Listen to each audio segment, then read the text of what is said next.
الحمد لله كفى وسلام على عباده الذين اصطفى أما بعد فأعوذ بالله من الشيطان الرجيم بسم الله الرحمن الرحيم وما لي لا أعبد الذي فطرني وإليه ترجعون أتخذ من دونه آلهة إن يردني الرحمن بضر لا تغن عني شفاعتهم شيئا ولا ينقذون صدق الله مولانا العظيم۔ اللہ تبارک و تعالی نے انسانوں کو اس دنیا میں مختلف آسائشوں اور مختلف پریشانیوں کے اندر رکھا ہے۔ ہر انسان کسی نہ کسی پریشانی کا شکار ہے یا کسی نہ کسی خوشی میں مبتلا ہے۔ کوئی انسان آپ کو ایسا نہیں ملے گا جو یہ نہ کہے کہ مجھے تو کوئی دقت نہیں، کوئی پریشانی ہی نہیں، کوئی مصیبت ہی نہیں، کوئی آفت ہی نہیں، اور کوئی انسان آپ کو ایسا بھی نہیں ملے گا جو یہ نہ کہے کہ مجھے کبھی کوئی خوشی میسر ہی نہیں آئی، کبھی کوئی راحت ہی نہیں ملی، کبھی کوئی عیش میں نے دیکھا ہی نہیں۔ اس دنیا کو اللہ تبارک و تعالی نے غم اور خوشی کا مرکب بنایا ہے۔ کسی کے ساتھ راحت زیادہ ہے، کسی کے ساتھ غم زیادہ ہے، پریشانیاں زیادہ ہیں، لیکن دونوں چیزیں کہیں نہ کہیں ہر انسان کے ساتھ ہیں ضرور۔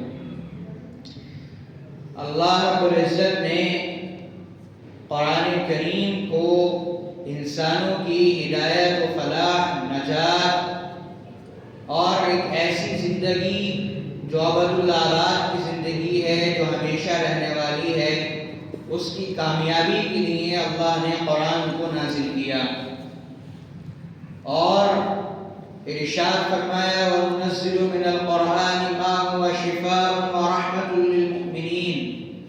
یہ قرآن انسان کے ظاہری جو بیماریاں ہیں ان کے لیے بھی شفا ہے، اور جو باطنی بیماریاں ہیں انسان کی ان کے لیے بھی اللہ رب العزت نے اس کے اندر شفا رکھی ہے۔ لہذا قرآن کو جب انسان تھامے گا اور پڑھے گا اور اس سے فائدہ حاصل کرے گا تو دونوں جہان میں کامیابی انسان کو ملے گی۔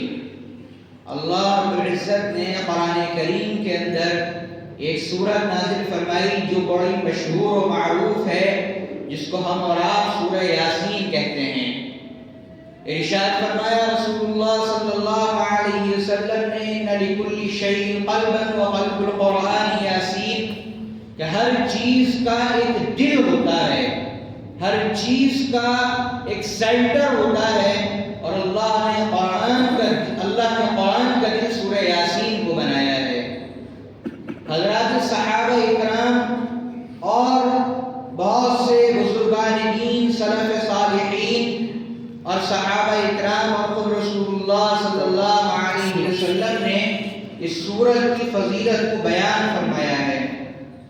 ارشاد فرمایا رسول اللہ صلی اللہ علیہ وسلم نے کہ اپنے ان لوگوں کے پاس جن کی روح نکل رہی ہو، جاگنی کا عالم ہو، ان کے پاس سورہ یاسین کی تلاوت کیا کرو، اس سے روح کے نکلنے میں آسانی ہوتی ہے۔ بعض روایات میں صحابہ اکرام نے اس سورت کے مختلف نام گنائے ہیں۔ بتایا گیا کہ اس کا نام عظیمہ ہے، یہ بہت باعظمت سورت ہے۔ کہیں فرمایا اس کا نام دافعہ ہے کہ یہ بلاؤں کو، مصیبتوں کو، پریشانیوں کو ٹالنے والی سورت ہے۔ حضرت عبداللہ بن زبیر رضی اللہ تعالی عنہ فرماتے ہیں کہ جو آدمی اپنی ضرورت کے آگے یاسین کو کر دے، یعنی قرآن کریم کی اس سورت کو، سورہ یاسین کو اپنی کسی ضرورت اور پریشانی میں پڑھے اور اس کی تلاوت کرے اور پھر اللہ سے دعا کرے تو اللہ تبارک و تعالیٰ اس کی اس پریشانی اور مصیبت کو دور کر دیا کرتا ہے۔ اس وقت سورہ یاسین کی جو فضیلتیں ہیں وہ تو اپنی جگہ ہیں، ایک مستقل موضوع ہے کہ اللہ نے اس سورت کو کتنا بابرکت اور باعظمت بنایا ہے، لیکن اس بنانے کی وجہ کیا ہے؟ کیوں اس سورت کو اتنا بنایا گیا؟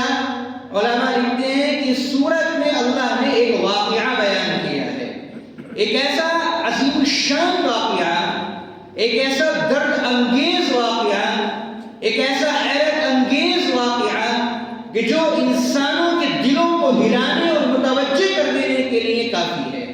وہ واقعہ کیا ہے؟ وہ واقعہ اس سورہ یاسین کے دوسرے رکوع سے شروع ہوتا ہے اور اللہ تبارک و تعالی ارشاد فرماتا ہے وَاضْرِبْ لَهُم مَثَلًا أَصْحَابَ الْقَرْيَةِ إِذْ جَاءَهَا الْمُرْسَلُونَ۔ اے پیغمبر صلی اللہ علیہ وسلم، آپ ذرا ان لوگوں کے سامنے جو آپ کی نبوت کا انکار کرتے ہیں، آپ کی رسالت کا انکار کرتے ہیں، آپ پر ایمان نہیں لے کر کے آتے ہیں، اصل میں مشرکین مکہ کہنے لگے لست مرسلا، کہ اللہ نے کوئی پیغمبر نازل نہیں کیا، اللہ نے کوئی رسول نازل نہیں کیا۔ اللہ نے جب سورہ یاسین اتاری تو شروعات میں ذکر کیا یاسین والقرآن الحکیم انک لمن المرسلین، قسم ہے اس پر حکمت قرآن کی کہ بے شک آپ رسولوں میں سے ہیں، بے شک آپ کو رسول بنا کے دنیا کے اندر بھیجا گیا ہے۔ تو اللہ فرماتا ہے پیغمبر ذرا ان کے سامنے اس بستی کا واقعہ بیان کیجئے کہ جن کے پاس ہم نے رسول بھیجے۔ اذ جاء المرسلون، اس بستی والوں کے پاس رسول آئے۔ فرمایا پھر کیا ہوا؟ اذ ارسلنا الیہم اثنین، ہم نے شروع میں 2 رسول اس بستی والوں کے پاس بھیجے، لیکن قوم نے کیا کیا؟ فکذبوہما، اس قوم کے لوگوں نے ان رسولوں کا انکار کر دیا، ان کو جھٹلایا، ان کو پریشان کیا۔ اللہ کہتا ہے فعززنا بثالث، ہم نے ایک تیسرا رسول اور بھیجا، اور اس تیسرے رسول کے ذریعے سے جو 2 رسول پہلے بھیجے گئے تھے ان کی بھی تعریف فرمائی، ان کی بات کو بھی اس تیسرے رسول نے آ کر کے بہت مضبوط کیا، بہت مؤید کیا۔ پھر کیا ہوا؟ فعززنا بثالث فقالوا انا الیکم مرسلون، انہوں نے آ کر کے کہا کہ ہم تمہاری طرف رسول بنا کر کے بھیجے گئے ہیں، ہم اللہ کا پیغام لے کر کے تمہارے پاس آئے ہیں، ہم اپنی طرف سے کوئی بات نہیں کر رہے ہیں۔ لیکن وہ قوم ماننے پر تیار نہیں ہوئی اور کہنے لگے ما انتم الا بشر مثلنا، تم تو ہماری طرح ایک انسان ہو، جیسے ہم انسان ویسے تم انسان۔ لوگ یہ سمجھتے تھے اس زمانے میں کہ رسول جو آنا چاہیے وہ کچھ عجیب الخلقت لوگ آنا چاہیے، یعنی جن کے کم سے کم 8-10 ہاتھ پیر ہوں، 10-12 منہ ہوں، 4 جو ہے 6-7 ان کی ٹانگیں ہوں، ایک عجیب و غریب کوئی چیز ہونا چاہیے جس کو رسول کہا جائے۔ حالانکہ یہ بات انسان کی عقل کے خلاف ہے، انسان کی طبیعت کے خلاف ہے۔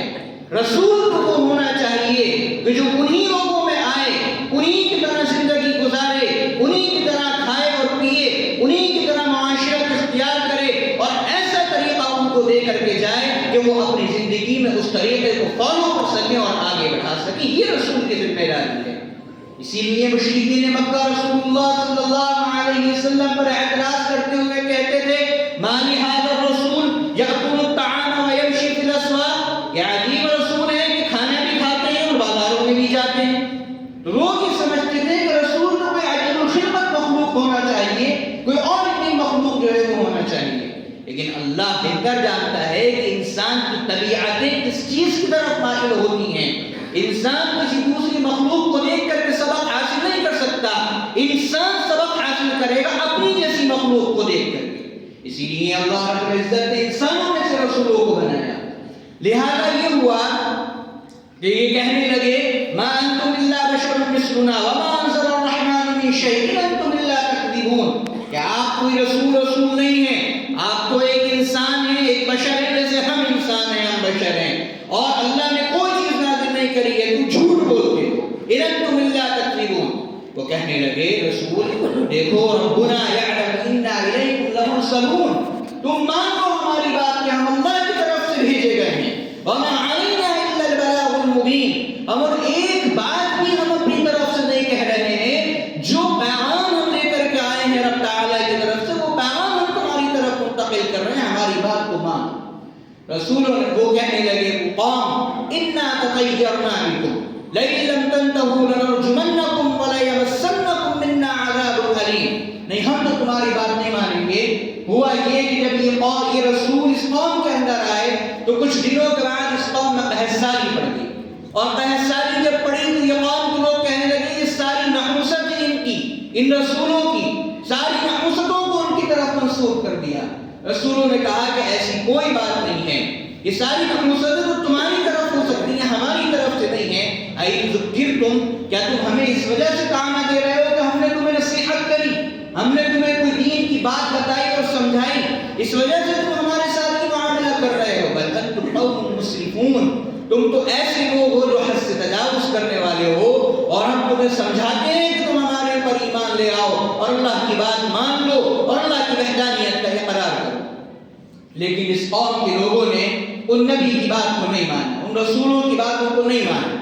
لہذا یہ ہوا وجاء رجل من اقصى المدينة يسعى قال يا قوم اتبعوا المرسلين اتبعوا من لا يسألكم اجرا وهم مهتدون.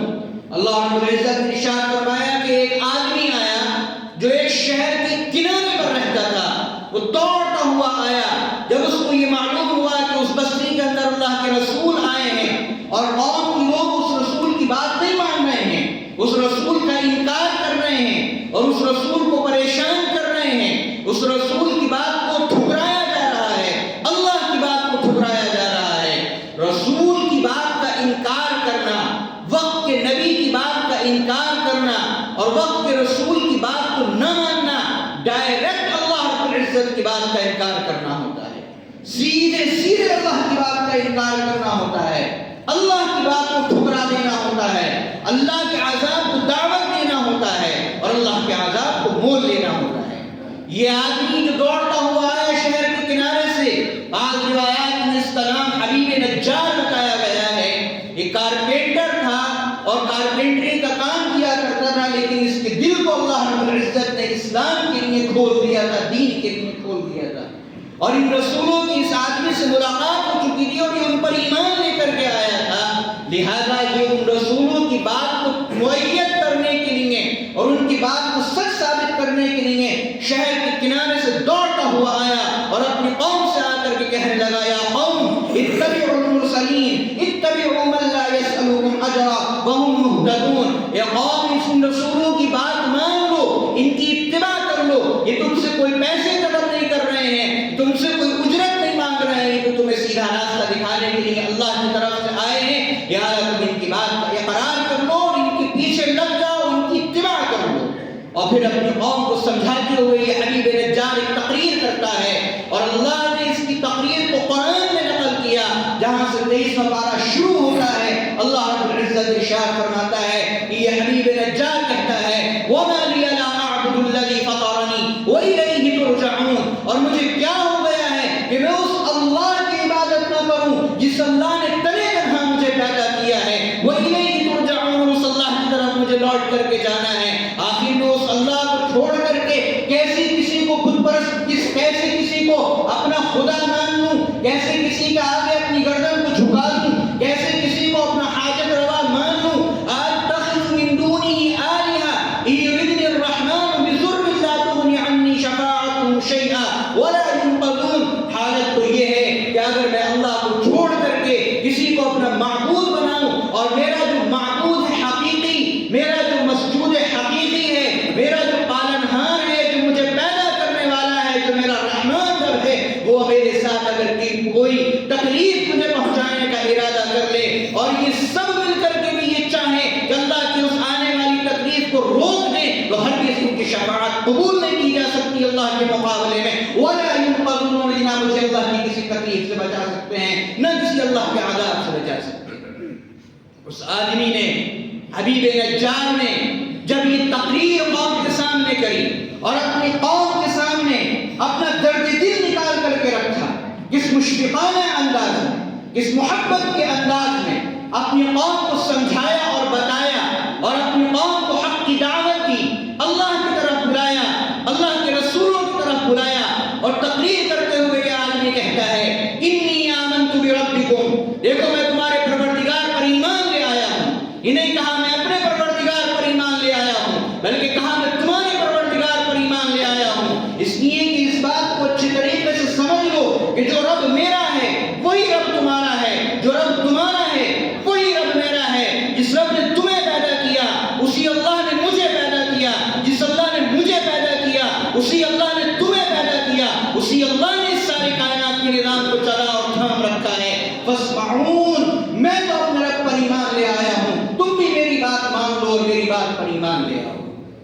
اللہ رب العزت آگے ارشاد فرماتا ہے کہ پھر یہ ہوا جب قوم نے اس آدمی کی تقریر کو سنا اور اس آدمی نے درد دل کے ساتھ اپنی بات اپنے قوم کے سامنے رکھی، تو پھر قوم اس آدمی کی مخالف ہوئی اور اتنا مارا اس آدمی کو.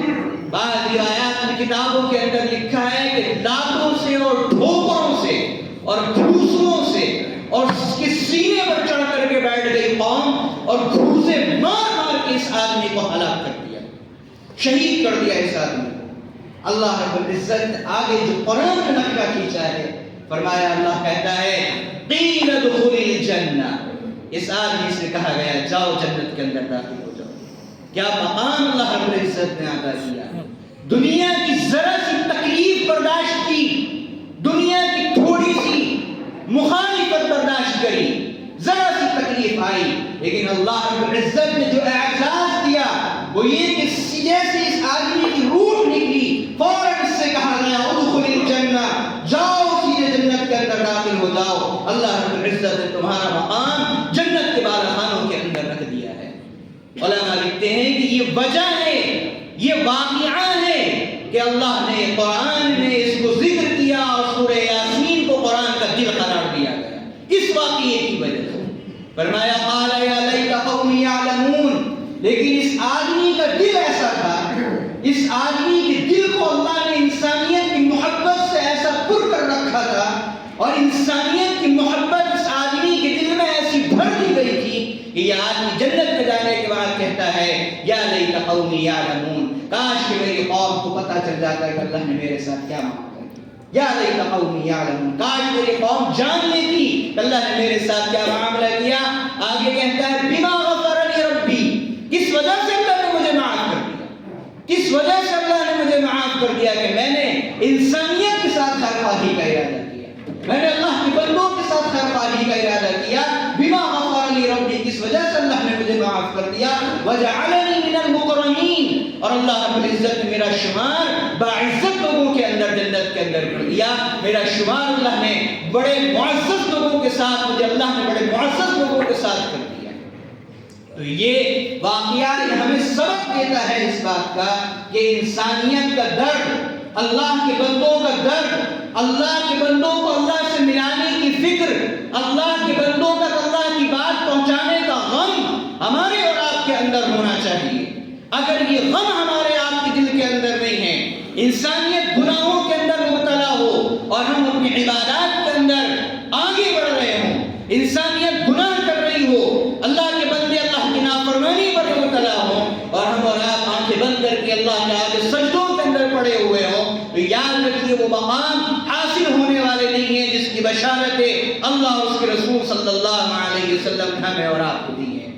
اور یہ بات بھی سمجھ لینے کے قابل ہے کہ جب دنیا کے اندر کوئی نبی آئے اور انہوں نے اپنی قوم کو سمجھایا، اپنی قوم کو متنبہ کیا اور اللہ کی بات کو اپنے امتیوں تک پہنچا دیا اور پھر اس قوم نے انکار کیا، تو پھر اللہ کی طرف سے ایسے عذاب دنیا کے اندر آئے ہیں، ایسے سخت عذاب دنیا کے اندر آئے ہیں کہ پھر اس وقت تمام تر لوگوں کو تباہ و برباد، ہلاک و برباد کر دیا گیا ہے. وہی اس قوم کے ساتھ بھی ہوا.